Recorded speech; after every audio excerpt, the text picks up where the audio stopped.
Hit the lights! You've discovered the Halfwatt podcast. We want to educate and entertain by tapping into the most trusted source of new technology, the ones installing and innovating it. You, the tradespeople that build from the ground up. Join us as we talk with industry leaders, veteran contractors, and even some young blood.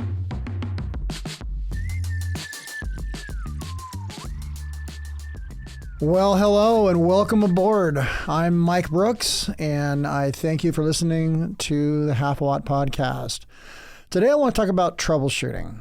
And troubleshooting is obviously something that every technician of every discipline is going to do. It is probably one of the most critical skills you can bring to the table. And of course, I like to call myself a technician's technician because I like to teach it and I like to do it. And I've done it a long time, and it's a skill set that you, in almost any field, and it doesn't really matter, even if it's like mechanics, you have to be skilled at knowing exactly what to do as quickly as possible and as efficiently as possible, but also keeping in mind, what is happening that is giving you the indications and making you make the decisions that you're making. And so I'm going to give you an example of a problem I just happened to troubleshoot the other day. So since I'm in the fire alarm world, we have a lot of door magnets that keep the doors up, and door magnets are there as a convenience. They're not there because, it's a necessity. When the door magnets are holding the doors open and there's a fire, we cut the power to them, the doors close. If everything closes right, then obviously it sections off that part of the hall or that part of the building, and it keeps a smoke zone or a fire zone. So that's the here and now on those things. So when the doors close, it's an inconvenience to the staff or the folks who are walking by, especially if it's in a healthcare setting. Like a retirement home or even a school. I've even been in facilities where when these doors close, the folks cannot even open them. Like they may not have the power or the strength to open them. They may be in a wheelchair. They're not powered doors. And so what seems to most technicians to be, it's just a door circuit, blah, blah, blah. It may seem minor to you, can be very major to the client. So this particular door circuit that I was working on was in a building, an older building, and it just, tripped. We couldn't figure out why. I went out there, started working on it, and one of the things that I teach students, and one of the things that I hope to teach you today, is getting zen with the problem. And what I mean by getting zen with the problem is instead of rushing headfirst into a troubleshooting situation, I gather my wits about me and I gather the intelligence on what is happening. And so if it's on a system, I might go back and read the history logs. If it's a client that's telling me what's going on, I might ask them. I might say, hey, when did this happen? What's going on? Was there something did you have a power bump when these things closed? Was it after a fire alarm? Was it, give me some intelligence like that. And a lot of times that is not necessarily there to gather intelligence like I'm going to use that to troubleshoot with. Sometimes that's there for the client themselves. Okay, so if I've got a client that's upset, a client that's carrying a burden, so to speak, my talking with that client can oftentimes be a release for them. They feel like they're getting their money's worth, or they didn't pay for anything, silly. So I sit down with them and I say, okay, well, what's going on? What's happening? Oh, I don't know. The doors are shut. Get out there and fix it. Okay. Well, then I just go out there and fix it. But getting zen, it means that I will seriously sit down and think before I begin to move. So I've gathered my intelligence. I've talked to the client. I've looked at the fire system. I've made sure that, the history logs don't show anything crazy. If I do have, something associated with it, power bump or a fire alarm that had happened, and the doors didn't recover from that, well, then it gives me a little bit more intelligence on where to go. But essentially, when you look at something as simple as a door holder and it's no longer holding, you go, well, okay, well, it's lost power. So in this case, I went and looked at the circuit, and the door magnets had indeed lost power, but there was voltage on them. Now, I'm going to say that again. They'd lost power, but there was voltage on them. Most of our equipment in the fire alarm world works on 24 to 27 volts. So when I measured the voltage on these door magnets, it was 14 volts positive to ground. And it was 14 volts positive everywhere to ground. So that is roughly half of what I expect to see. So there was voltage present, but there was no negative voltage anywhere to be seen, which meant that there was positive voltage being felt all the way through the circuit, which told me that there wasn't an open somewhere because they all had voltage. But what wasn't there was any place for that voltage to go. It was just sitting there statically, right? Immediately, as soon as I got those indications, I went, oh, I got a bad relay right off the bat. So now in my world, it's finding the right relay. And in some situations, it's pretty easy because you open up the fire panel and follow the wiring, and there's a relay, easy peasy. But in a system in a building this old and in a system this old, a lot of these relays are remote. In the simplex world, we call them ZAMs or control ZAMs. And you may need to go find that ZAM and then figure out what's going on from there. The mess that I walked into in this particular room, I'm just thinking about it in my mind. I've been showing people pictures of this off and on for the last couple of days, and they're just looking at me going, you got to be kidding me. I said, no, this is the way it's been for years and years and years here. And until they get a chance to clean all this stuff up, this is what you're dealing with. This is your world. This is how it's going to be. So I found the circuit, figured out where it was, and traced it back down to the actual relay, and then quickly determined that the relay itself stopped functioning. And it stopped functioning in an open state, and it wouldn't change state at all. And since it was open, it was basically acting as though the doors were activated, so to speak.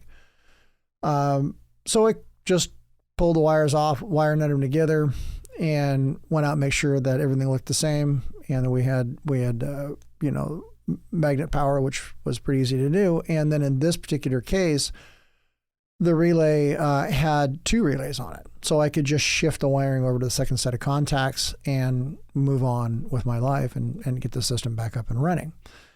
So from beginning to end, from the time that the job came in until the time I'd signed off on it and said it was complete, was, I'd say, probably about 2.5 hours on that, which is about typical for a service call in most industries. Matter of fact, most of the time in a fire alarm industry, or even a security industry, you'll have a 2-hour minimum when you show up on site. So you, as a technician, are out here to service this client, and you show up to a building you've never been to before. You don't know what you're dealing with. You know that maybe all the doors or some of the doors are closed. And you've got a client that could be upset. You've got obviously patients that may not get through the doors. So in my situation, fairly cut and dry. I've been in this building many, many times. I know where the power is distributed from. I know where most of the hidden OSNAPs are. And it was just a matter of my refreshing my own memory to go back in there and go through it and figure it out, right? What happens when you go into a place where that isn't the case, or when you can't fix it, where you've done everything and you've at this point now you've got a different problem happening. In my case, I walked in thinking, well, okay, there's only a few doors, and it wasn't every door on the floor, which was good. It was a known source that I've dealt with before, not this particular set of doors, but this particular room and this particular cluster hanging on the wall. The fact that I had half the voltage there told me that, that was probably going to be the controller that had in. And I didn't have any upset clients screaming at me because they couldn't get to the doors. I did have a lot of folks who were kind of upset that the doors were closed. Pretty easy peasy. When you go into a place where the client's upset, the problem isn't easy to solve, is easy to solve, or it really is more than, hey, a bad relay, you've got a real issue on your hands. You now have to step back as a technician, and you need to start focusing on fixing the client and fixing your own head so that you can get through this in one piece. This is the trick to being a technician's technician. This is the trick of where you're mentoring folks, or you're mentoring your apprentices, or you're even mentoring yourself, and you're getting better and better and better at this. And this is where being Zen and being focused is critical, because when things go well, it's easy, right? Oh, I solved the problem, pat myself on the back, run down the road, and everything's happy. When things don't go well, that's when you begin to panic, and you start to look inward, like, oh my God, am I making mistakes? Do I know what I'm doing? Am I in the right field? What's going on? Add any external stimulation to that. A text from your significant other, kid's sick, dog threw up, car overheated, any of those things. Any of those external influences will also affect your ability to think.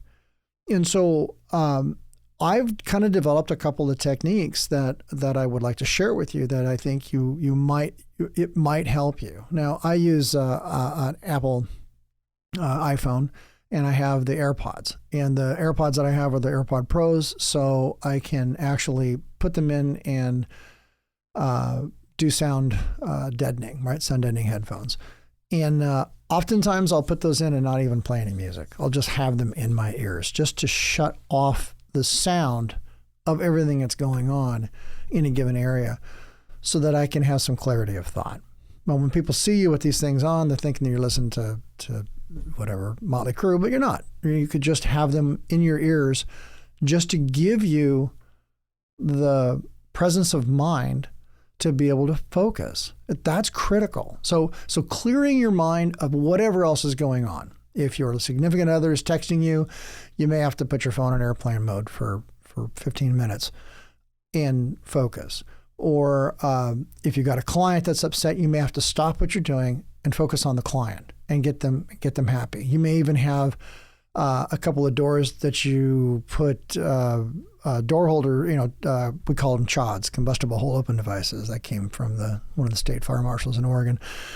You may have to put a couple CHODs in the doors to hold the doors open temporarily, right? So that you can let the folks get egress to the doors, so that you don't have to hear them slam and you don't have to hear the folks getting upset. So do those things. Take an assessment of what is going on so that you can just gather your wits about you. Then begin to systematically go through what's going on with the system. Did this happen as a result of a fire alarm? Did this happen as a result of a power failure? Are the door magnets pushed in because someone got mad and because the door wouldn't stick open and hammered the hell out of it and pushed it in the wall? Wow, if you see damage on one, could that be shorted? Could that have taken out the fuse? Blah, blah, blah. So as you begin to do that, that is part of the getting Zen process. That's part of just calming down and knowing that, look, if you're a contractor and you walked into this place and you've got 2 hours, you've got 2 hours. Okay? You may be able to solve the problem in 15 minutes, but you've been given a 2-hour slot to do that. And you may have 7 calls lined up after that. You cannot think about those things. You cannot focus on what isn't. You have to focus on what it is. And so if you sit down and start to focus, think about it, and begin to make sure that you understand how these circuits work, because if you don't know how it works, you probably can't fix it. Once you get your head wrapped around all that stuff, you may then be able to choose some testing places and start to to see what's going on. Okay, I got no power. I've got a blown fuse, or what's happening. If you remove the load and you can get power back up, that is obviously, a good thing. If you begin to measure and you say, oh my gosh, I've got on positive, I've got a ground on this, right? Then you may want to go look and make sure that you don't have a damaged magnet out there somewhere, or something along those lines, or water, right? So let's suppose that you've done all those things, and you're an hour and 45 minutes into this, and you're just in the same exact position you were when you walked through the door, right? And you do have 7 calls, and now your phone is ringing off the hook, and now all of the things you've done are not working, right? You've got this choice at this point. Do I tell the client, I don't want to tell you the door's going to have to stay closed? Or do you call your dispatcher back and go, I've got to stay out here longer and solve this problem, right? That becomes a real issue that you as a technician, especially as a contractor technician, you're gonna encounter this all the time. The single worst thing you can do is begin to fret about this and begin to make your life harder. Okay, that won't help. You need to step back and make your life easier. Begin to think, okay, did I miss a step? Did something go wrong? Now, I worked with a guy for a number of years up at OHSU who's since retired, and we would call each other or sit down and have a cup of coffee, especially if I'd worked on something and I knew that the problem was right in front of me, yet I couldn't solve it. I couldn't see it. I did everything right, and I troubleshot this thing, and it's still not working, and now I'm all frustrated by it. I would sit down with Tom, was my partner, and I would draw it out. Matter of fact, I kept a piece of paper folded up in my pocket just for that purpose, just for me to draw out these circuits. And oftentimes in my drawing out of all my steps I had gone through with him, he would either recognize something that I'd missed, or I would recognize something that I'd missed as I went through and did that. So those techniques, the techniques of stepping back when you get, and that's what we call tunnel vision. When you get tunnel vision and you know that the problem is right here, and you're so committed to finding that problem in that area that you may have missed something completely obvious. To make matters worse, if you're the technician that can't solve the problem and you walk out the door to go take another call, and then your boss or a junior technician or somebody else walks in and solves that problem in 15 minutes, now you've got, oh my God, why didn't I solve it? This guy's going to make fun of me, or this woman's going to make fun of me, or I'm an idiot, or whatever. Or I've worked in companies where that just becomes, you become like the laughing stock because you couldn't solve the problem, which doesn't help the situation. Obviously, that depends on the company you work for and your teammates, but it happens to all of us. It's happened to me. Okay, I can say, well, I'm the best technician, that there's ever been. Well, that's complete bat squeeze. That's not true at all. Well, I'm not the best technician. I'm not the best fire alarm technician there is. I'll never be the best technician there ever is. I won't be the best of anything, okay, except be the best person that I can be and be the most well-rounded I can be, which is exactly what you can be, okay? Shoot for the top. Be the best you can, but at the same point in time, give yourself a break, okay? If you're walking into a situation where a client's upset, things aren't going the way they're meant to go, it's okay, okay? You're going to survive. You're going to get through it. If nothing else, you'll learn from it, right? And you don't want to repeat these mistakes. So each step that you've made, whether it's the right or the wrong step, be sure that you've recorded in your brain exactly how you've gotten to this place, and begin to associate what you've learned with either that type of equipment or that type of building layout or whatever it is, so that you're always learning. If you get yourself into a position where you don't have to learn anymore, where you already know it all and you're already the best at this, Well, I suppose there's nothing that you can learn anymore. I don't know what to tell you. And I say that honestly from a technician who's been tech and equipment since he was 18, and I'm 57, so I'm coming on quite a few years of this. I can tell you I've worked on a lot of equipment in my life. I can tell you I've mastered quite a few pieces of equipment, but I will tell you that there's always somebody out there who knows something about that equipment that will eclipse me. And I always go into it knowing that. Just like working with technicians who are junior to me, if they have a knack for fixing stuff, I back off and let them fix it. Let them show me. I worked with a guy at Performance. He's one of the best technicians I've ever worked with. He's not been in the industry nearly as long as me. We went out and troubleshot a ground fault on a fire system one time at a school. And I, as a manager, I was always taking calls and having things interrupt me. So I was there to kind of support him and watch how and this kid troubleshot this system so fast that I was in awe. It was jaw-dropping. It was really, really jaw-dropping. The more I worked with this guy, the more I appreciated the way his mind worked, and the more I knew I could learn from him something that I did not know. And I did learn from him a lot of things. When he called me and said, I'm stuck on something, my alarm bells went off. Because if this guy was stuck, this was a hard problem to solve. And it was only going to call me if he couldn't solve it, which meant that, oh my God, here it comes. This is going to be something hard. Well, a lot of times what he was doing was exactly what I would do with my friend Tom. Is he'd go, I've run all these issues. I can't seem to solve the problem. Help me. Help. Let me just talk you through this.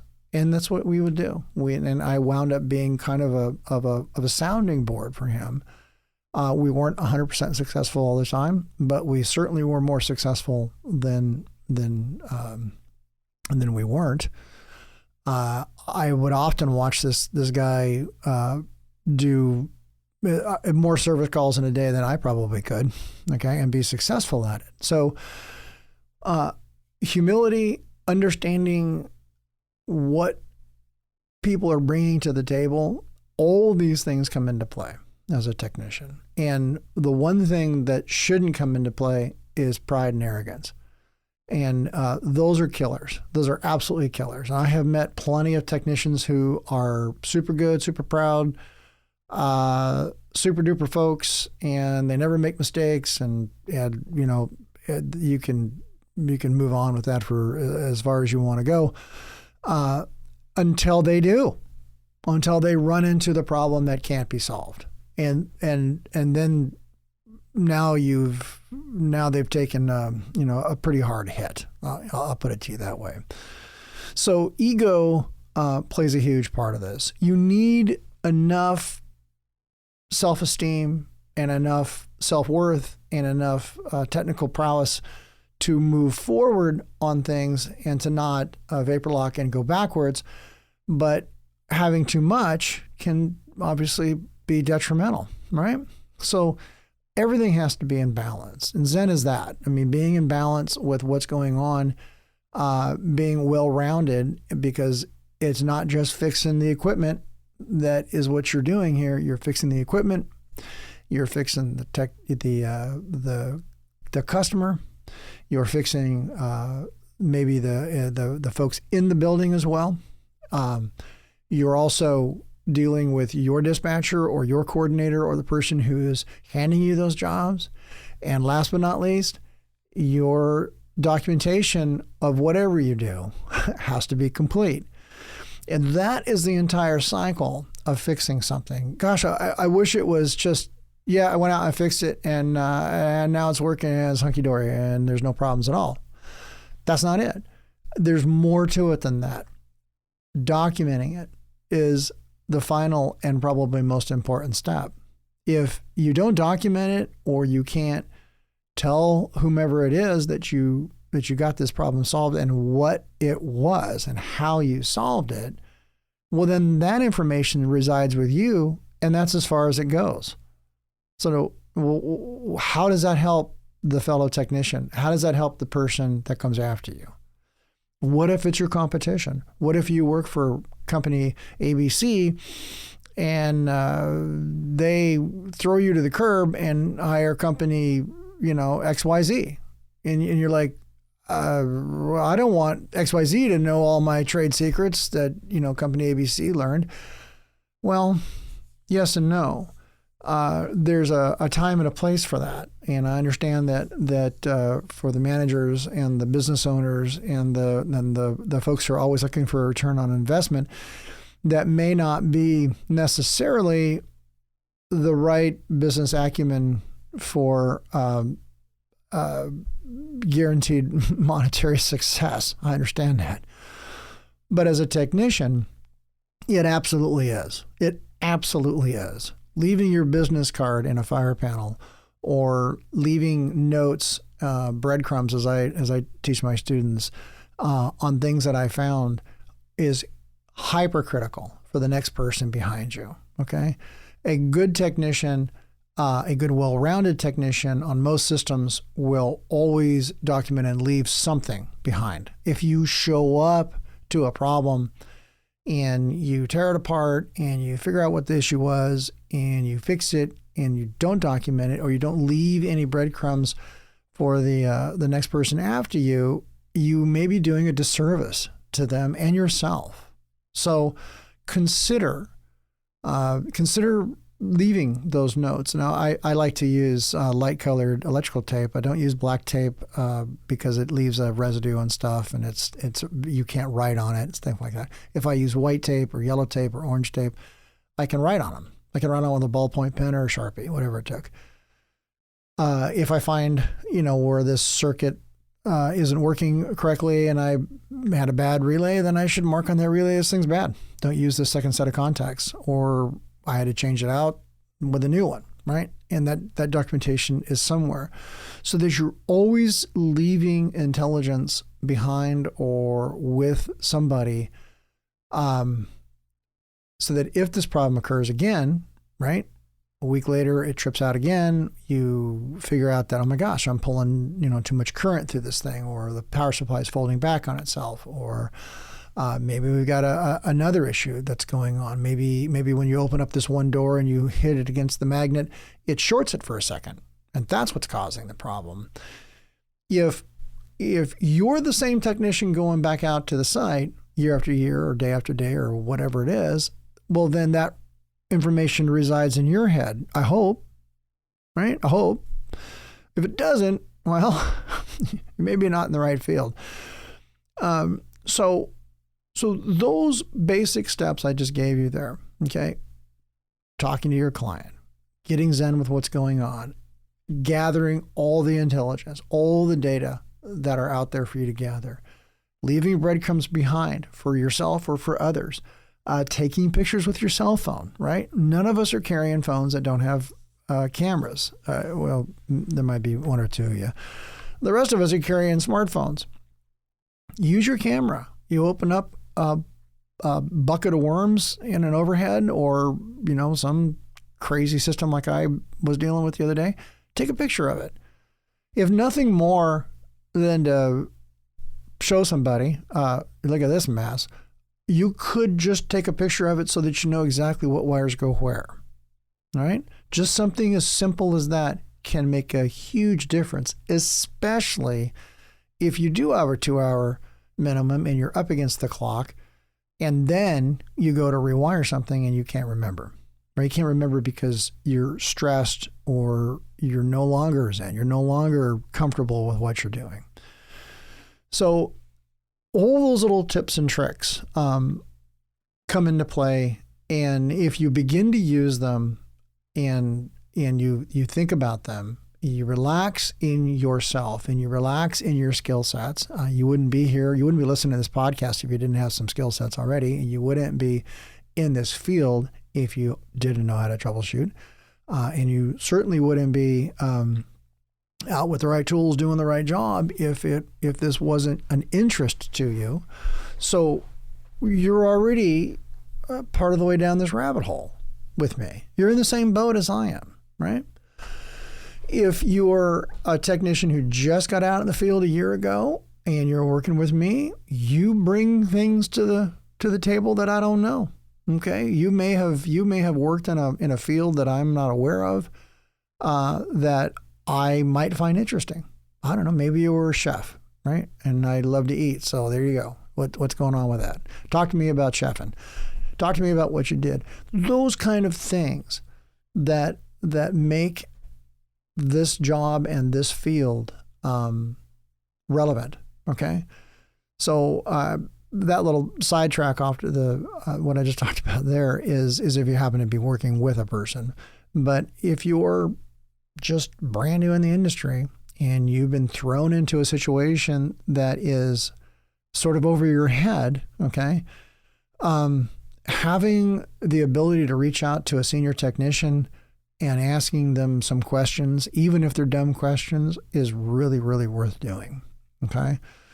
So as an instructor, I always hand out my cell phone number to my students, and I encourage them to call. So of all the cell phones I've had over the years I've taught, I've always left my numbers available so that people can call me, and I have had people call me and say, I'm up on a roof, I'm looking at this duct detector, I can't figure out how this thing's wired, what the heck's going wrong, and I will take the time that it takes to help somebody out with that because it's important to me, and it should be important to you.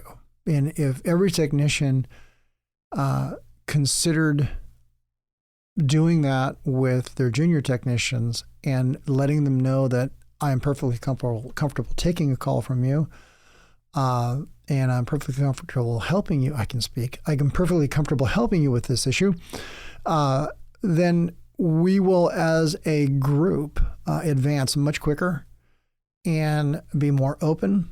And since you happen to be listening to this in the Northwest and in Oregon for the most part, you happen to be surrounded by superior technicians. And I mean that in a lot of ways. I have met a lot of people in my time here. I can probably count on one hand the technicians I don't want to deal with anymore. For the most part, I have met most of the technicians I've worked with, even the ones that drive me crazy, bring skills to the table that I don't have.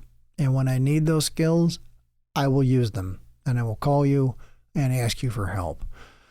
So if I'm willing to do it as a guy who's been in the industry this long, then you should be willing to do it with somebody who may have just gotten into the industry. So those are what I want to share with you today on the troubleshooting aspects and in understanding what is going on and how your mindset should be as you approach these situations. You're not always going to be successful. You're going to be times when it just kicked your butt. There's just nothing you could do. It kicked your butt. Bad day, or I couldn't get my head wrapped around that. If another technician comes out after you and solves that problem and begins to give you grief about it, or you take it personally or take it as an insult, you're already in a losing situation. Okay? Laugh about it, smile about it, learn. Step back, don't bump chests, move on, okay? Move on.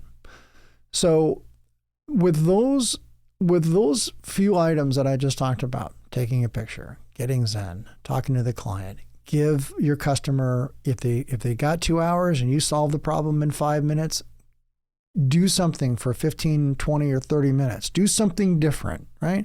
Let's look at that, for example. You're minding your own business as you do. You show up at this account, all the doors are closed. Oh my God, what's going on? So you ask the client, what happened? I don't know, we had this fire alarm and then all the doors closed and now the doors won't stay open. And you walk in there and the thing's still, an alarm has just been silenced. You push reset, magically the fire panel resets itself, now all the doors hold. Well, that's a 30-second fix. Now, when you walk up to that client and you go, all right, well, I fixed your fire panel, sign here, right, as a 2-hour minimum, have a nice life. I guarantee you, that client's going to look at you and go, what? You were only here for 5 minutes. Okay, first off, there's a couple misses here. if the fire system wasn't reset, the client needs training on how to operate the fire system and how to understand what's happening. And trust me when I tell you this, folks, this will happen to you. You will go out on a call. There will be a fire alarm in the system. The client's not even aware of it, right? It doesn't matter if the enunciators still have a red LED. It doesn't matter that the system is still alarming. They missed it. It will happen. I guarantee you. Most of these clients that you're dealing with are not fire alarm people. There might be nurses. They might be managers. They might be caregivers. They might be business owners. They might be welders. Who knows? But you know what they're not? They're not fire alarm people. So they don't know, right? Right off the bat, if you see something like that, you've got training to do. You've got training to do. You've got to figure out why this situation occurred. Let's look at it from the beginning. You get called out, the doors are closed, you figured out why the doors are closed, you fixed the problem, now you got to go back and fix the client. And that means, hey, you didn't know it, but your system was still an alarm. Let's talk about what happened there. They could explain, at the same time that happened, a tornado came in the backyard and blew all the lawn furniture around, and we forgot to reset it. Or, I didn't know it was still an alarm. Holy cow. What does that mean, right? Because remember, most clients think that anytime the panel buzzes, it's an alarm, even if it's bad batteries, right? So the client doesn't have all these answers. If they did, you wouldn't be there. That's not the way it works. Now you've got to train the client. And you may have to train the client's other managers or other folks in there, or maybe the maintenance folks, so that they're aware of what's going on. I've done this, used my computer to generate some signs and some basic instructions, print it out, give them a file, print it out on one of their copiers or one of their printers, and tack it up on the fire panel. Hey, when this happens, do this, follow these steps. Your 2-hour call that you've solved in 5 minutes now will probably take you 30. Okay? That 30-minute time that you spent training somebody on how to operate the system or whatever, and in the scenario I just laid out, is worth gold. It is worth gold. Okay? Clients usually like it when you take the time to explain something, and they like getting value for their money. So if you show up and fix the problem in 5 minutes and go sign here, I got to go fix something down the street, and or we're done here, and the client doesn't think they got their money's worth, guarantee you you're going to hear about it when you get back to the shop. Guarantee you. Okay? So cut that off at the pass. Go ahead. Do what you would do if you own the company right there on the spot. Well, I own ABC Company. Let me show you how this thing works. Let me give you the insight on what you can do to prevent me coming back out and dinging you for a couple hours. Now, if the client says, I don't care about any of that, you need to leave. Okay, well then leave. You've done your bit for God and country. You need to move. You need to move on. Not all the clients are going to be like that. Okay? So troubleshooting circuits, troubleshooting equipment, it's more than that. It is all encompassing. It is like, I think the best way for me to put it is like you take the reins on this animal and you begin to drive it. And it's going to be, from the time you walk through the door until the time you leave, your responsibility to make sure that as much information has been exchanged, good information has been exchanged with who needs to have it exchanged, and that you feel comfortable doing what you've done, and that you've spent the right amount of time, and that the client's happy, you're happy, your boss should be happy, because even if it's a 2-hour call and you got it done in 30 minutes, and the client says, man, I like that guy, you got to send him back here, he's really worth having around, that's a plus for everybody. It's not a plus if you show up and stick your thumb in their eye. They don't like that, right? Nobody likes that. Nobody likes to be told they're stupid. No one likes to be told they're dumb. And the worst thing you can do is go, I just reset the panel. You're an idiot. And walk out. Not that I expect anybody to do that, but the implication is there. Okay? So take the time, treat people with respect, and really, really be a part of the community that you're in to a degree that people want to have you back. Okay? So I had a client I worked for at one company, and they were basically an authority having jurisdiction. They had fire stations all over the place. So I got to know their fire stations. I got to know the manager that oversaw the whole thing. I got to know all the maintenance people. I got to know a lot of the fire captains and a lot of the buildings and stuff like that. Even when I was a manager, I made sure that this particular client, there was a couple of them I had in my back pocket, were always serviced no matter what. And so oftentimes that would entail, they would call, or they'd call my dispatcher and say, I need a technician. Oh, gee, we're all booked up. We're not going to be able to get somebody out there until tomorrow or whatever. Even as a ops manager, I would oftentimes put my hat on, grab my tools, and go out in the field and look at it. I may not be able to solve the problem. I may not have the ability to fix their problem, but you know what I do have the ability to do? Show up and give it a shot. Okay? Just show up and give it a shot. That shows a client you care. You care enough to show up on site and to do anything, right? Better than, well, you're in the queue. We'll see you next week. That's not an answer that I ever like to have as a manager. It was never an answer I like to have as a client. If you have your own home or your apartment and you call for service on something and the guy just goes, oh, yeah, we're not going to see you till next week. Have a nice life. Just deal with it. Well, gee, makes you feel kind of bad, right? Makes you feel like I didn't really matter to that person or that company. Maybe I'll go to another company. Maybe I'll go to the competitor. So if you think about it in those terms and you provide service on a level of excellence like that, it will pay off.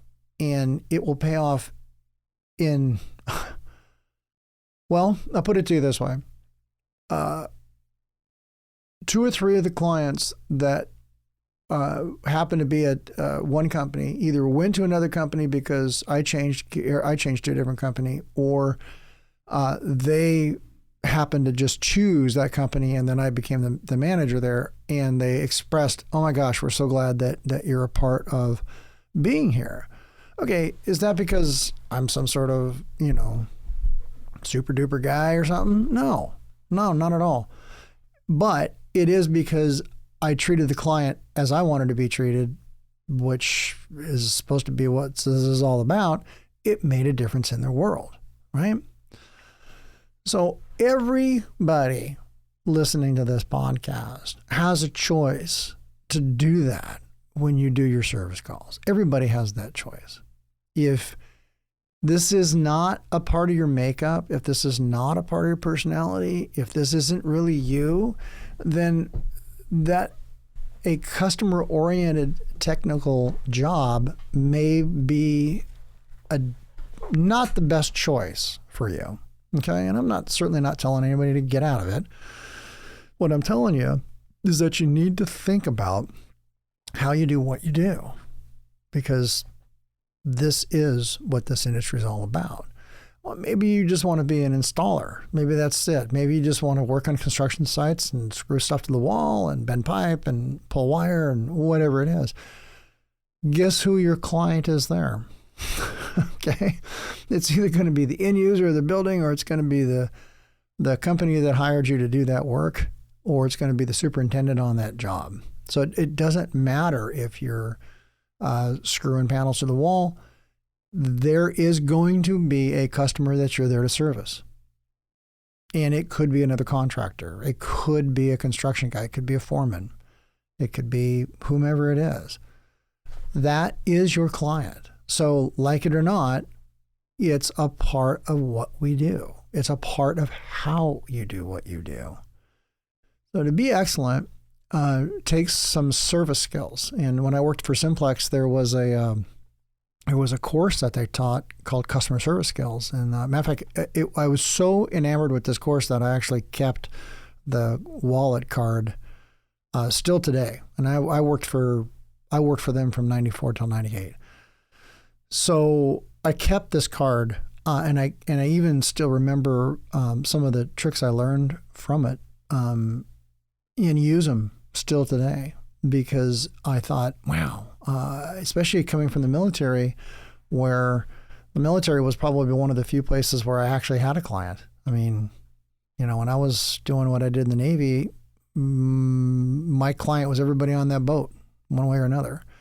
My particular job was electronic warfare, so we would look at radars and tell you what they were and if they were a threat, and then if we needed to do something about them or not. So, you being good at what you did meant that, gosh, this is a bad guy radar, and I think it's coming towards us. We may want to do something, or we may not be here in about, 4 minutes. So let's figure this out.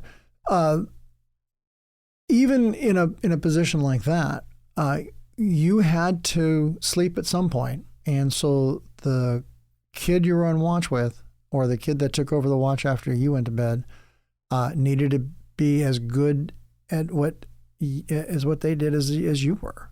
And so, the Navy was one of those places where it trained you to be sure, as you turned over from one watch to the next, all the information that was relevant. And when you miss something major, it could be life or death, or it just could be, hey, man, let's make sure that the next time you turn over on a watch, I know exactly what the heck I'm doing. I don't want to walk into a slaughter fest again. So the customer service aspect was there. I just didn't really recognize it until I got out of the military and got into a field where I had to service. My first job out was photocopiers, and if you've never had the pleasure of fixing photocopiers in the 90s, early 90s, there were 4 things that mattered to clients: telephones, fax machines, photocopiers, and computers. That was it. Everything was based on one of those 4 machines, and maybe a coffee pot. So if the photocopier was down, and this is before they did everything, right? They were just actual duplicators or copiers. It's a pretty darn big deal, and the clients let you know that. The same exact customer service skills were used, same exact thing. You'd walk into a building, walk into the client, walk up to the machine. The machines I worked on would almost always have some of the same failures, and so you would recognize right off the bat, oh, this thing's making a noise. I already know what this gear is. I need to replace this gear, and then the fault analysis is this gear's broke because of something else, rollers or whatever it was. The more you did the job, the quicker you got at fixing the problem. And then the more you diagnosed what caused that to begin with, and then you could point your fingers at yourself or another technician or the usage and say, well, the sequence of events is this. The job I did at that time had some dynamite technicians that worked there. Matter of fact, some of the best technicians, some of the best troubleshooters I ever met actually were fixing photocopiers. Hands down, the very best technician I ever met would do exactly the same thing I just laid out today.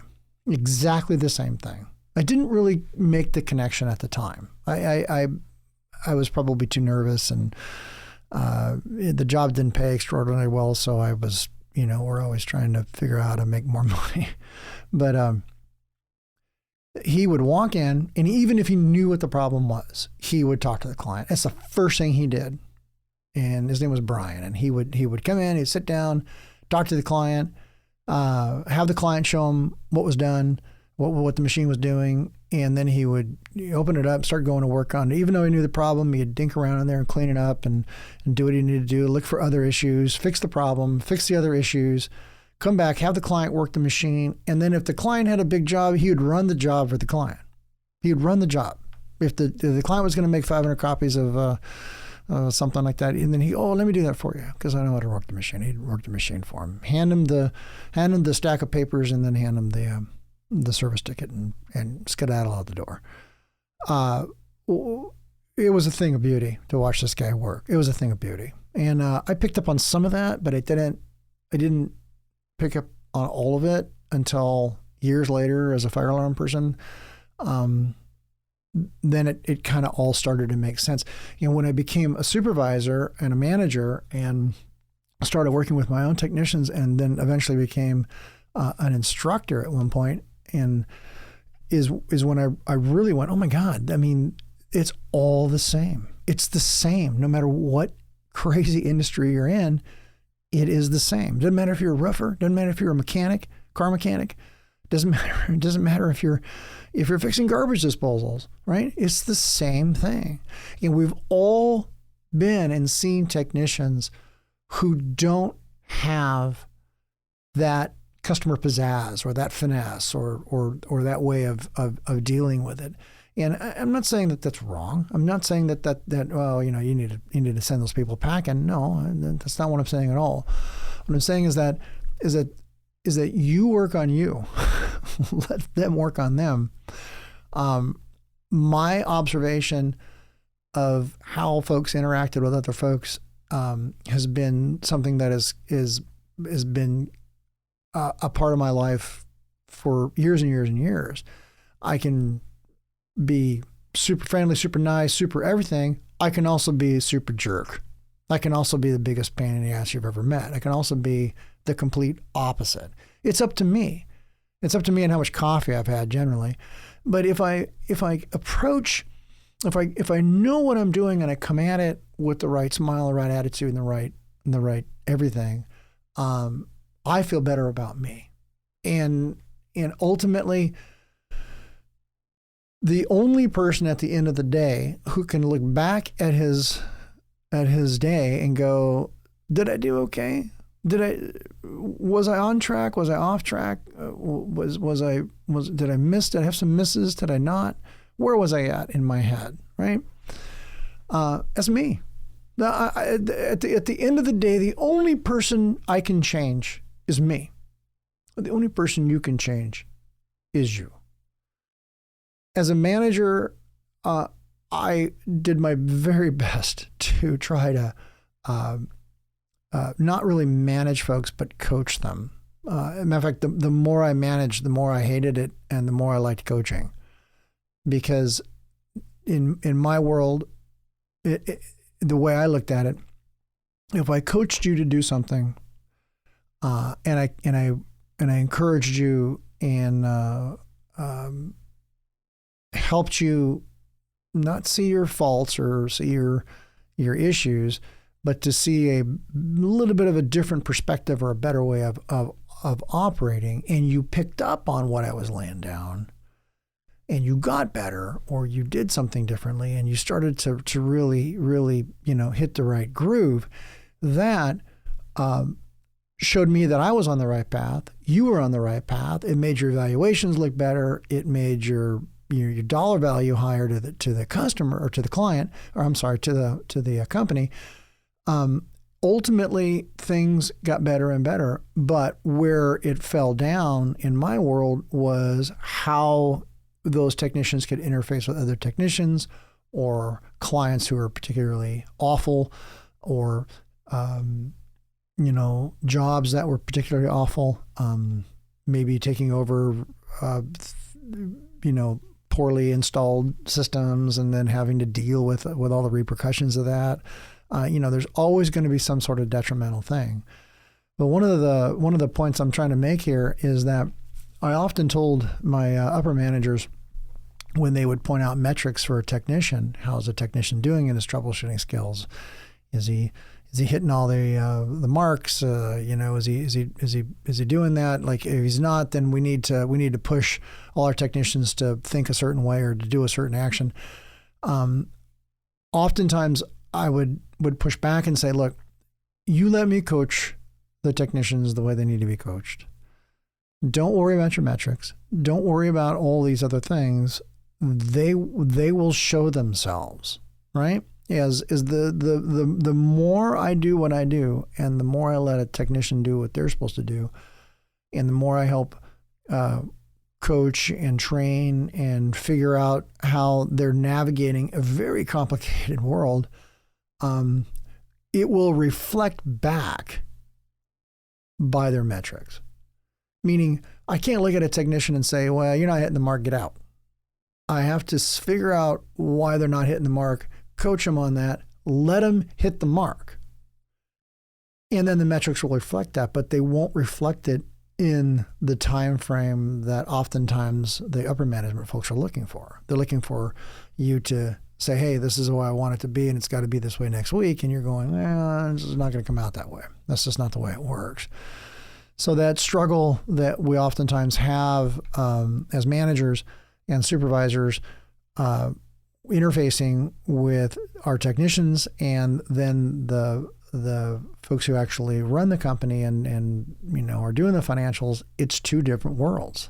And they don't really sometimes jive well. So it's been my experience that a good manager will sort of be able to keep the stuff from the upper managers from trickling down into the technician world. And what the technicians are dealing with, I want to not allow that to go above me if I can help it up into the upper management world. And that's probably one of the reasons why I never moved into the more senior management positions, because I don't have any interest in it. And even in my own world, when I decided to get out of management this last time and go back and be a technician, I don't miss it. I just don't. Sometimes I just like fixing stuff, and I just want to have a tangible, this wasn't working when I got here and it's working now. Yay. Smile on my face. I feel good about myself. I'm going to move forward. That wound up being more important than money in some cases, quality of life. So for your own self and for your own world, please look at those things. Please do some evaluations, especially as a service technician that's in a vehicle by yourself. Spend some time to self-reflect. Am I in the right gig? Am I doing the right thing? Am I, have my head on straight? Am I working safely? All those things that you have to keep in mind. All those pieces of work that have to happen in the right order to be successful. Are you prepared to do that today? Do you have everything in order? And then you're going to show up and fix the system, and you're going to deal with an upset client or whatever it is. So everything I've covered in this particular podcast, I do want you to seriously think about that and try to apply some of them. And if you would like to email or I don't put my phone number out on this, but you certainly can email me.